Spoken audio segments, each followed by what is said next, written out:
दिक्कत तो यही है ना कि जब आपको सरकार में आना ही नहीं है, जब आपको अपने वादों को पूरा करने की जिम्मेदारी ही नहीं है, उस बात का एहसास ही नहीं है, तो झूठ बोलने में क्या जाता है। अभी तो इन्होंने शुक्र कीजिए कि परिवार में एक सरकारी नौकरी बोली है। झूठ बोलने पर अगर ये लोग आ जाएं तो हर एक व्यक्ति को सरकारी नौकरी बोल देंगे कि 14 करोड़ बिहारियों को हम लोग सरकारी नौकरी दे देंगे। झूठ बोलने में ये लोग इतने माहिर हैं। बहरहाल ये जितनी बातें हैं प्रैक्टिकल, अगर आप इसको दृष्टि से नहीं देखिएगा, और मैं मानता हूं कि बिहार की जनता, बिहारियों में इतना बुद्धि, इतना विवेक होता है कि उनको हर चीज के, हर पक्ष के, हर पहलू की जानकारी उनको होती है।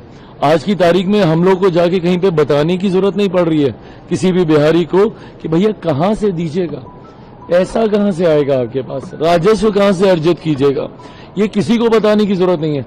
सबको पता है कि ये संभव नहीं है और ये झूठे वादे ये लोग कर रहे हैं। पर झूठे वादे करने का साहस भी इसीलिए आता है क्योंकि इनको पता है कि सत्ता में आना ही नहीं, तो जितना झूठ बोलना बोलते रहो। पलायन रोकने की बात कर रहे हैं। हाँ, पलायन रुकेगा, सरकार आएगी। पलायन शुरू किसने करवाया था ये भी एक बार झांक के देख लें।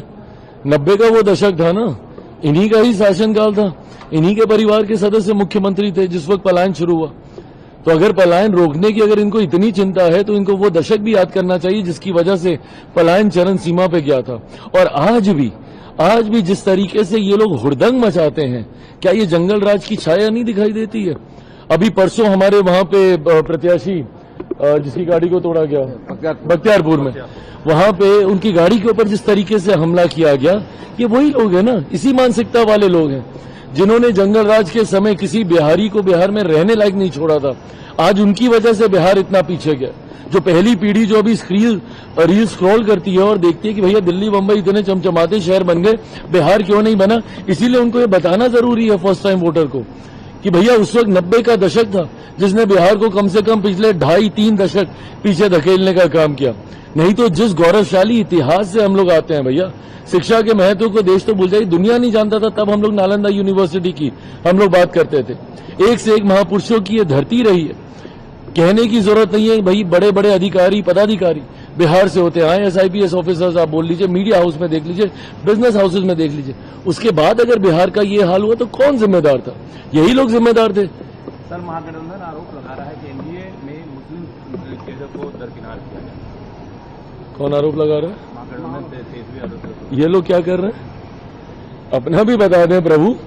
हम लोग तो सीने पे कोई तमगे की तरह लगा के नहीं घूमते ना कि हम ही लोग हितैषी हैं, मुसलमानों के संरक्षक हम ही लोग हैं।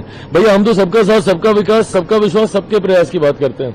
मैं अपनी बात करूं तो मैं बिहार फर्स्ट, बिहारी फर्स्ट की बात करता हूं। मैं 14 करोड़ बिहारियों की बात करता हूं। मैं अपर कास्ट बिहारी की नहीं, मैं पिछड़ा बिहारी की नहीं, मैं दलित बिहारी की नहीं, मैं हिंदू बिहारी, मुस्लिम बिहारी की बात नहीं करता हूं। मैं 14 करोड़ बिहारियों की बात करता हूं।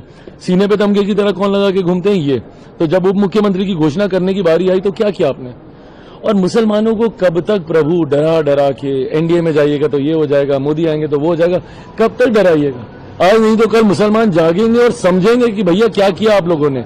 सच्चर कमेटी की रिपोर्ट सबसे बड़ा आईना है इन लोगों के लिए। इनके रहते हुए मुसलमानों के हालात देश और प्रदेश में क्या थे, ये सच्चर कमेटी की रिपोर्ट बताती है। तो ऐसे में ये चिंता ना करें कि हम लोग क्या कर रहे हैं मुसलमानों के साथ। आप लोग उनके तथाकथित स्वघोषित संरक्षक बन के फिर रहे हैं। आप लोगों ने क्या किया उनके लिए ये तो बताइए।